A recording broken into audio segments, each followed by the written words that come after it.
भोंदूबाबा अशोक खरातच्या विरोधात काँग्रेसच्या वतीने सोमवारी सकाळी 11:30 वाजण्याच्या सुमारास सोलापूर काँग्रेस भवनसमोर निदर्शने आंदोलन करण्यात आले। भोंदूबाबा अशोक खरात विरोधात महिला काँग्रेसच्या नेत्या आणि कार्यकर्त्यांनी जोरदार घोषणाबाजी केली।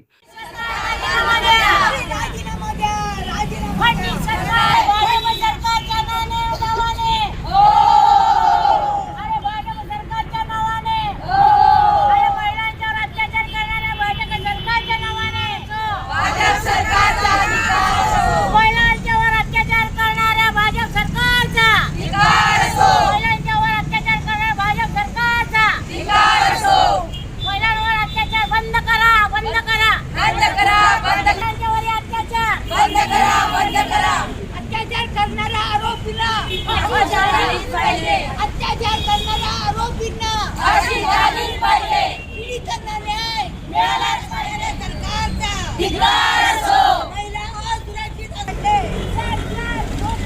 मागण्या मान्य करा, नाहीतर खुर्च्या खाली करा। आमच्या मागण्या मान्य करा, नाहीतर खुर्च्या खाली करा। महिला अबला असतात, घर गृहस्थी चांगली राहावी यासाठी त्या अशा बाबांकडे जातात। भोंदूबाबा मात्र अशा महिलांची फसवणूक करतात, त्यांची पिळवणूक करतात। त्यामुळे अशा भोंदूबाबांना कडक शिक्षा झालीच पाहिजे। फास्ट ट्रॅक कोर्टात खटला चालवावा आणि ताबडतोब फाशी द्यावी अशी मागणी महिलांनी केली आहे। महिला आयोगाच्या माजी अध्यक्षा रुपाली चाकणकर यांना सहआरोपी करावे अशी मागणी महिला काँग्रेसच्या नेत्यांनी आणि कार्यकर्त्यांनी केली आहे।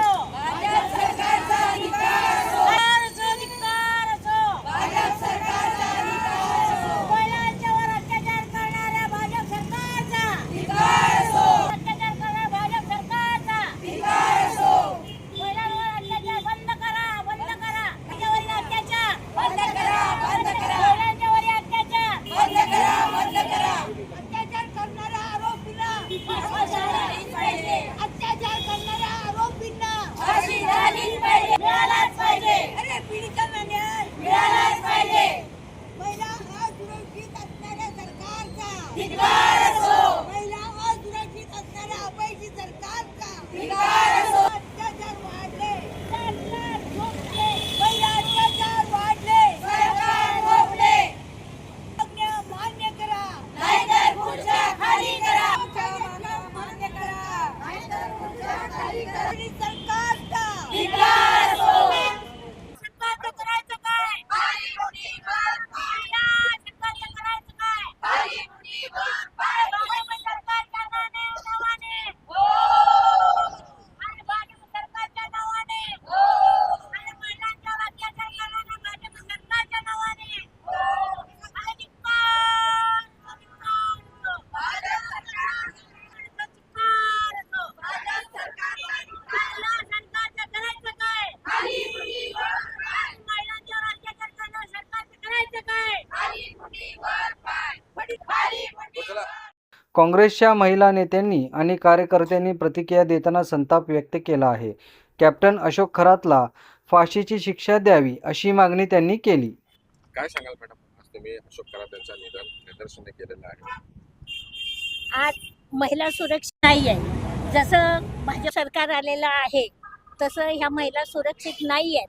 त्यातच आता सध्या जो स्वतःला कॅप्टन म्हणवतो असा खरात, अशोक खरात हा अंकशास्त्र तज्ज्ञ आहे म्हणून सांगतो, आणि त्यांनी महिलांना आमिष दाखवून खोटी आश्वासनं देऊन त्यांनी जादूटोणा आणि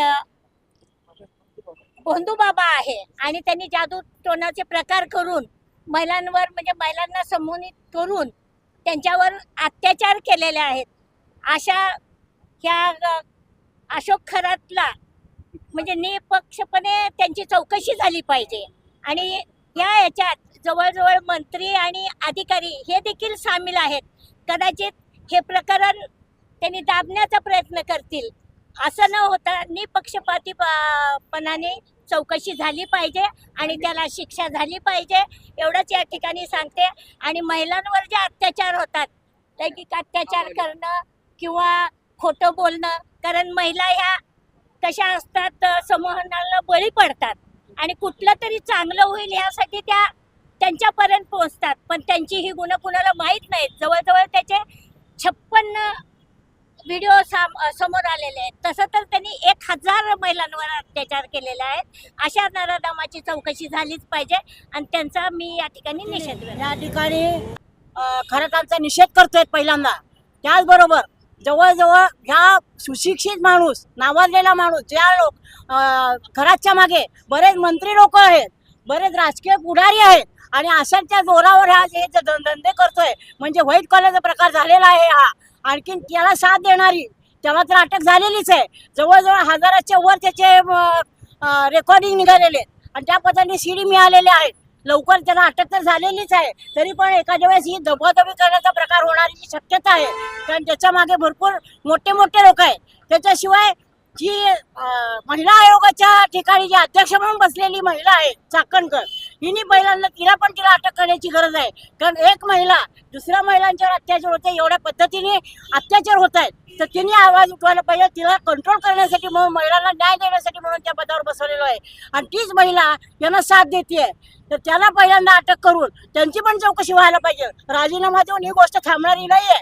कारण सगळी बरोबरीने सूत्रधार जी चाकणकर पण आहे, त्या पद्धतीने तिला पहिल्यांदा अटक करावी आणि तिला 2 नंबर दोषी म्हणून, आरोपी म्हणून करावं, एवढंच मी या ठिकाणी सांगते. आणि हे अत्याचार कमीत कमी व्हायला पाहिजे, सगळे बंद व्हायला पाहिजे. मोदी सरकारच्या याच्यामध्ये आणि महाराष्ट्र सरकारमध्ये अत्याचार वाढतच चाललेत महिलांच्यावर, वरचेवर अत्याचार वाढत चाललेत. आणि आता इतके दिवस मंत्री संत्री होते, लॉजमध्ये बोलावून अत्याचार करत होते, आता हे तर अगदी बोर्ड लावून, ज्योतिषाचा बोर्ड लावून अशा पद्धतीने अत्याचार व्हायला लागलेले आहेत. तर हे थांबले पाहिजे आणि त्याला कडक शासन होणं गरजेचं आहे. मला तर म्हणायचं एवढं तर मला रेकॉर्डिंग मिळालेलं आहे, तर त्याची केसही न चालवता त्याला फाशीची शिक्षा देणे हे गरजेचं आहे.